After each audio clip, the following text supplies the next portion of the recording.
Yo guys, what's up? How's it going? So today I was put some Boeing stock and it spooked me a little, so I'm going through my options. SoFi, okay. This option expires, a $15 put expires to Friday, but a little bit of profit in there, but I might just keep the stock. SoFi was down to like 13 bucks, but it's bounced back.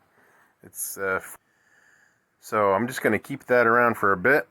And the 16 and a half doesn't expire yet, but it could be called away or it could be exercised. Not worried about it yet. Let's see, Workhorse. Oh, that's it for this account. Alright guys, tell me what you guys think of these options. Kind of a little options review. Coinbase got executed. Arcimoto, GoEV, Lucid.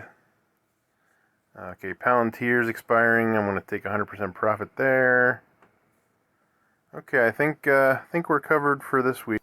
All right, guys. So be sure to subscribe. See how this turns out. And thanks for watching.